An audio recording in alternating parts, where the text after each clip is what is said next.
যদিও হয় আপনার লস, আপনি অনভিজ্ঞ, আপনি পারেন না, আপনি জানেন না, যদি আপনার লস হয় খুব কম হবে। কীভাবে সেটা? কোনো খামারি, কোনো গৃহস্থ চায় না তার পালের সব থেকে ভালো গাভীটা বাজারে নিয়ে বিক্রি করে দিতে। আপনি যখন যে গাভীটা 2 লাখ টাকা দিয়ে কিনে আনছেন, 2 লাখ টাকার গাভীটা পরবর্তীতে যখন আপনি বিক্রি করতে যাবেন, এটার দাম হবে 60,000 70,000, এর বেশি না আর কি। কেন? আমার খামারে যদি 50 লাখ টাকার সম্পত্তি থাকে বা 50 লাখ টাকার অ্যাসেট থাকে, সেটা কিন্তু তৈরি করতে আমার একদিন 2 দিনে হয় নাই। 5 টাকা গাভীতে আমার 100 কেজি দুধ হবে এবং সাথে আমি 5টা বাছুর পাবো, তাইলে তো আমি বড়লোক হয়েই গেলাম। আসসালামু আলাইকুম। ইদানিং আপনারা অনেকেই আমাদের ঠিকানা ম্যানেজ করে যে কোনোভাবে আমাদের খামারে চলে আসেন অথবা আমাদের বাড়িতে চলে আসেন আমাদের থেকে পরামর্শ নেওয়ার জন্য। আসলে খামার আপনারা কীভাবে শুরু করবেন এ বিষয়ে পরামর্শ নেওয়ার জন্য। তো আজকের ভিডিওতে আপনাদেরকে খুব সংক্ষেপে আমি সুন্দর করে বুঝায় বলার চেষ্টা করব যে খামার আপনারা কীভাবে শুরু করতে পারেন এবং কোন পদ্ধতিতে খামার করলে আপনাদের লস হওয়ার সম্ভাবনা 0%। আলহামদুলিল্লাহ, আমাদের গরুর খামারের বয়স এখন পর্যন্ত 7 বছর। এই 7 বছরে আমাদের খামার থেকে আমরা তেমন একটা লস আমাদের তেমন হয় নাই। তো এই কনফিডেন্স, এই আত্মবিশ্বাস নিয়ে আপনাদেরকে পরামর্শ দেওয়ার চেষ্টা করবো ইনশাআল্লাহ। কোন ধরনের গরু আপনারা পালন করবেন এবং কোন ধরনের গরু দিয়ে আপনারা শুরু করবেন এই বিষয়টা আগে ক্লিয়ার করার চেষ্টা করছি। প্রথমত, যদি আপনি ষাঁড় গরু দিয়ে শুরু করেন তাহলে প্রাথমিক পর্যায়ে আপনার লস হওয়ার সম্ভাবনা বেশি, তবে লসটা খুব কম হবে। এটা কেন বললাম? যদি আপনি ষাঁড় গরু দিয়ে শুরু করেন তাহলে আপনার কিনে শুরু করতে হবে। অর্থাৎ আপনি কয়েকটা বাছুর কিনলেন, ষাঁড় বাছুর। এই ষাঁড় বাছুর তুলনামূলকভাবে আপনি বাজার দরের থেকে একটু বেশি দিয়ে কিনবেন, এটাই স্বাভাবিক। এর কারণ হচ্ছে তখন আপনি গরু চিনবেন না যে কোন গরুটা আপনার কিনতে হবে। দেখা যাবে আপনি 15-20 হাজার টাকা বেশি দিয়ে কোনো গরু কিনে ফেলছেন। সেক্ষেত্রে 80,000-90,000 টাকাতে আপনি একটা ষাঁড় বাছুর কিনলেন। দেখা যায় যে কোনো কুরবানির জন্য বা মাংস উৎপাদনের জন্য আপনি বিক্রি করলেন, পরবর্তীতে আপনার লাভ হইল খুব সীমিত অথবা হালকা একটু লস হইল। লাভ হওয়ার সম্ভাবনা কম, লস হওয়ার সম্ভাবনা বেশি যদি আপনার নিজের পালে ওই বাছুরগুলা না থাকে, অন্য কারো কাছ থেকে যদি আপনি কিনে আনেন। এক্ষেত্রে ষাঁড় গরুর করার ক্ষেত্রে আপনার লস খুব কম হইতে পারে আর কি, প্রাথমিক পর্যায়ে আর কি। এই দ্বিতীয় পর্যায়ে হচ্ছে আপনার আশেপাশের লোকজন, আপনাদের পরিবারের লোকজন, তারপর আপনার আত্মীয় স্বজনরা যাদের গরুর খামার নিয়ে তেমন একটা কোনো অভিজ্ঞতা নেই। ওই দেখা যায় যে আদিম যুগে তারা কয়েকটা দেশি গরু পালতো, ওইটার উপর বেস করে তারা আপনাকে পরামর্শ দিবে যে তুমি দুধের গরু কিনো, এটাতে লাভ অনেক বেশি। তো আপনি কি করবেন? আপনি যেহেতু টাকা পয়সা আপনার আছে, বিশেষ করে যারা বিদেশে থাকে, বাহিরে প্রবাসী ভাইরা আছেন, তাদের ক্ষেত্রে এই সমস্যাগুলো হয়। এই কথার মাঝখানে আপনাদেরকে সবথেকে গুরুত্বপূর্ণ একটা কথা বলি, আর সেটা হচ্ছে ইউটিউব হচ্ছে এক ধরনের বিজ্ঞাপন কেন্দ্র। এখানে সব ধরনের চটকদার বিজ্ঞাপন আপনি পাবেন এবং এইখান থেকে সব থেকে মানুষের ক্ষতি বেশি হয়, লাভের থেকে ক্ষতি বেশি হয়। আমরাও ইউটিউবার, তবে আমরা আগে খামারি তারপরে ইউটিউবার, এটা বলে নেওয়ার চেষ্টা করলাম আপনাদেরকে। আমরা কিন্তু এখানে ব্যবসা করি না।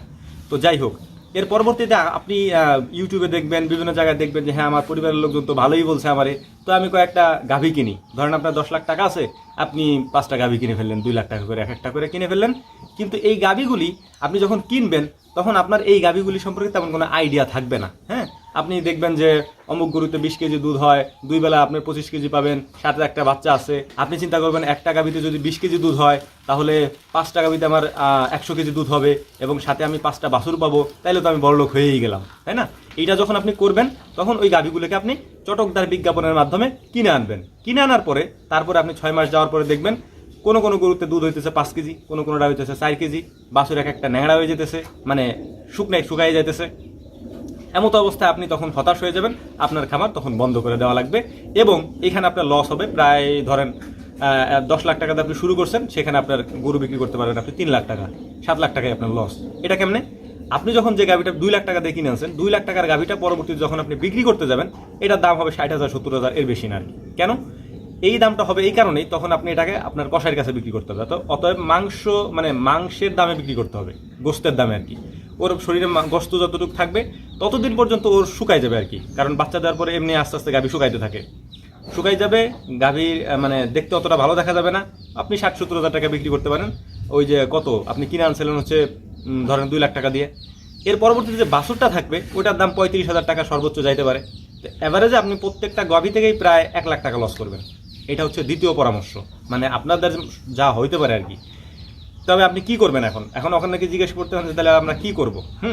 এখানে একটা কথা আপনাদেরকে বলে রাখি, সেটা হচ্ছে কোনো খামারি, কোনো গৃহস্থ চায় না তার পালের সব থেকে ভালো গাভীটা বাজারে নিয়ে বিক্রি করে দিতে। এই কথাটা মাথায় রাখবেন।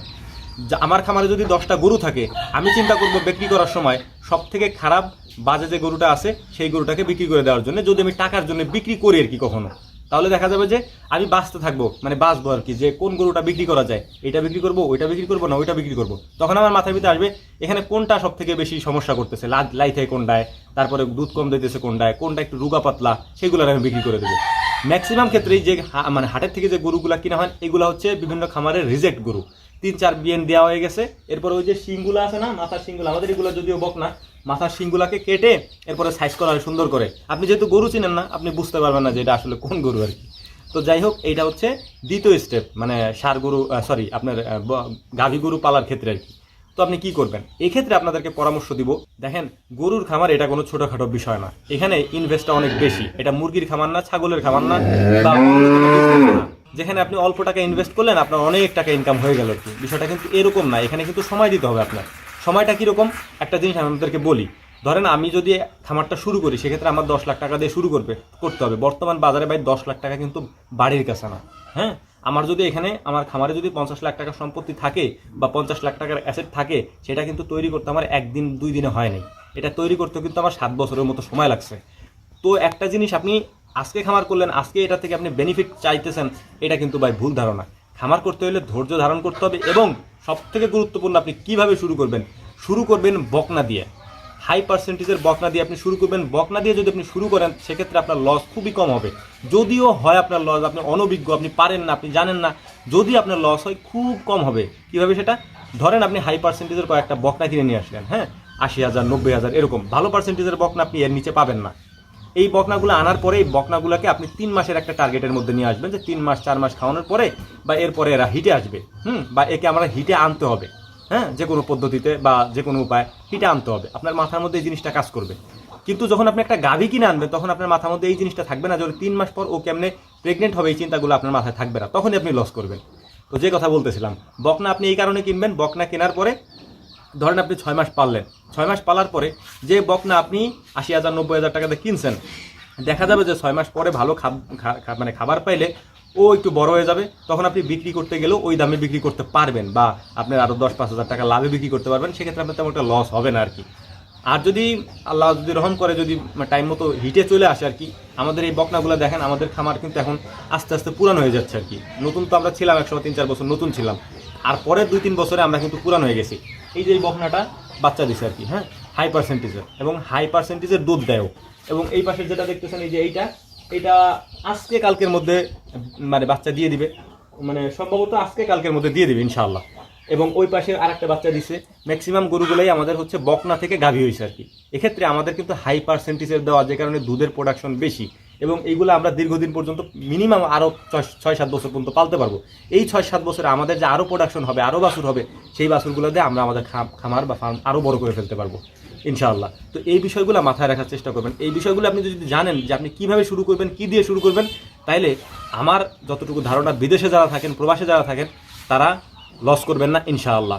কারণ বকনা দিয়ে শুরু করলে লাভ করার চান্স বেশি। যদি টাইম মতো ওরা হিটে চলে আসে, সেক্ষেত্রে দেখবেন যে আপনি মাশাল্লাহ মানে গেইনার পুরা। একটা হাই পার্সেন্টেজের বকনা যদি টাইম মতো হিটে চলে আসে এবং ওই বাচ্চা দেয়, সেক্ষেত্রে মনে করেন যে 15 লিটার দুধের মতো আপনি পাবেন, 10-15 লিটার মতো দুধ পাবেন, কম করে হলেও 10 লিটার দুধ পাইলেন। বাচ্চাটা আপনার নিজের তত্ত্বাবধানে বড় হইলো, হ্যাঁ, এরপরে আস্তে আস্তে ও বাচ্চা দিতে থাকবে প্রত্যেকবারে। আপনি প্রথম থেকেই বুঝতে পারবেন যে ওর শরীরের কন্ডিশন কীরকম, ওর খাওয়ান লাগবে কীরকম, ও কোন সময় হিটে আসে, ওর কোন সময় বীজ দিতে হবে, এই জিনিসগুলো আপনি বুঝতে পারবেন। আশা করি আমার কথাগুলো বুঝতে পারছেন। আপনারা যারা আমার বাড়িতে আসেন বা আমার খামারে আসেন, আসলে আমি আপনাদেরকে সময় দিতে পারি না, কারণ আমার নানান কাজে ব্যস্ত থাকতে হয়। আমাদের এত বড় খামার, আমাদের খামারে আমার সময় দিতে হয়, যে কারণে আমি আপনাদের সাথে মানে তেমন একটা কথাও বলতে পারি না। অনেকে ফিরে যান, প্রতিদিন 5-6 জন করে মানুষ আসে খামারে, 5-6-7 জন এরকম প্রতিদিনই থাকে। তো এই বিষয়টা হচ্ছে, এই জন্যই বলি আমি সবাইকে সময় দিতে পারি না নিজের কাজের কারণে। তো আপনারা এই ভিডিওগুলো দেখলে এবং কিছু জিনিস আপনারা নিজেরা রিয়েলাইজ করবেন। আরেকটা জিনিস বলি, ইউটিউবের বিজ্ঞাপন দেখে গরু কেনা কখনোই প্রতারিত হবেন না। গরু যদি আপনার কিনতে হয়, আপনি নিজে খোঁজ নিয়ে যাই না, একদিনের জায়গা 5 দিন যান। ভাই টাকাটা তো আপনার, তাই না? আপনি আপনার পরিশ্রমের টাকা দিয়ে ব্যবসা করবেন। আপনাকে কে কি বললো না বললো ওইগুলো দিয়ে আপনি কি করবেন, তাই না? এই কথাটা মাথায় রাখার চেষ্টা করবেন। টাকার অনেক দাম, টাকা কমাইতে অনেক কষ্ট ইদানিং। আশা করি বুঝতে পারছেন। আসসালামু আলাইকুম রহমতুল্লাহ।